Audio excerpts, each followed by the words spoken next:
c'est une question compliquée. Il y a beaucoup d'enseignements, mais je mettrais peut-être trois enseignements en fait, hein, qui sont, je dirais, d'une certaine façon liés à ce qu'on peut retirer comme enseignement de la crise sanitaire, à savoir qu'il est maintenant nécessaire de modifier les approches que nous avons de la régulation et du fonctionnement du système de santé, de donner plus de place à la prévention, d'être plus dans une logique, je dirais, pluriannuelle et de ne pas se limiter à des exercices qui sont des exercices annuels répétés les uns après les autres. Et c'est un petit peu ce que nous avons essayé de faire dans ce rapport. Et je dirais que s'il y a un message à retirer, c'est que finalement, les sujets sont tous liés et que s'il faut prendre les choses de manière globale, qu'il s'agisse des pathologies, des populations ou de la prévention.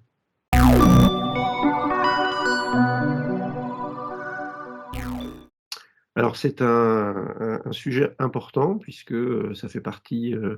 les médicaments innovants, des éléments auxquels la population évidemment a le droit d'avoir accès, et on s'est rendu compte assez vite qu'il y avait, on va dire, une façon de mesurer ces délais qui n'était pas forcément idéale, et donc on a essayé dans le cadre de ce rapport de construire cette mesure en s'adressant à nos partenaires européens, essentiellement ici l'Allemagne, l'Espagne et l'Italie, et donc c'est tout naturellement dans la continuité de ce travail que nous envisageons de faire cet observatoire, c'est-à-dire en travaillant avec les autorités des pays compétents pour pouvoir construire de manière plus régulière une mesure de ces délais d'accès.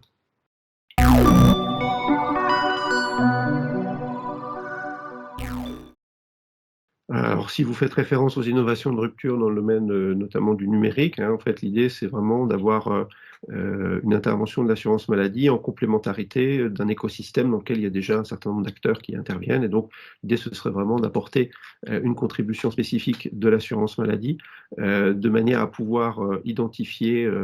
les innovations qui sont des innovations de rupture, qui n'ont pas toutes forcément vocation à se retrouver dans le champ du panier de soins remboursé, mais qui peuvent être des innovations qui vont améliorer le quotidien des professionnels de santé, par exemple, ou qui peuvent même être utilisées dans le cadre des actions de l'assurance maladie. Et donc, on va petit à petit mettre en place les éléments pour pouvoir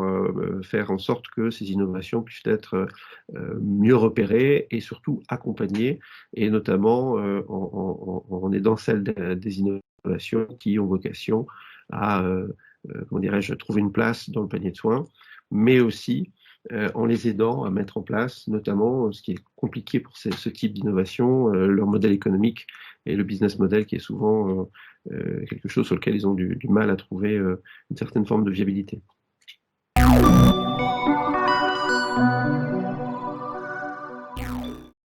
Alors, il y a deux éléments pour répondre à cette question. Le premier élément, c'est que l'article 51, ce sont des expérimentations. Donc, pour l'instant, la plupart de ces expérimentations est encore en cours. On va dire, à partir de l'année 2023, avoir un contingent important d'expérimentations qui vont arriver à leur terme et qui vont être évaluées. Lorsqu'elles seront évaluées favorablement, on va envisager la possibilité de les passer dans le droit commun, pas forcément industrialisé, hein, ça veut dire les rendre disponibles là où c'est pertinent et faire évoluer le droit commun pour les accueillir. Et le deuxième point, c'est que on voit d'ores et déjà, et ce sont les propositions que nous formulons dans le rapport, on voit d'ores et déjà qu'il y a un certain nombre de points communs entre ces différentes expérimentations qui sont des points qui doivent faire évoluer le droit commun pour pouvoir les accueillir, et ça, on propose d'anticiper ces éléments pour pouvoir accueillir le maximum d'expérimentations avec le minimum de modification du droit commun. Et donc, on pourra dire que, a priori, dès l'année 2023, on pourrait avoir les premiers éléments de généralisation d'expérimentation article 51, même s'il y en a déjà certaines qui sont aujourd'hui en train d'aller dans le droit commun. Je pense notamment à la mission Retrouve ton cap, qui porte sur la prévention de l'obésité chez les jeunes enfants.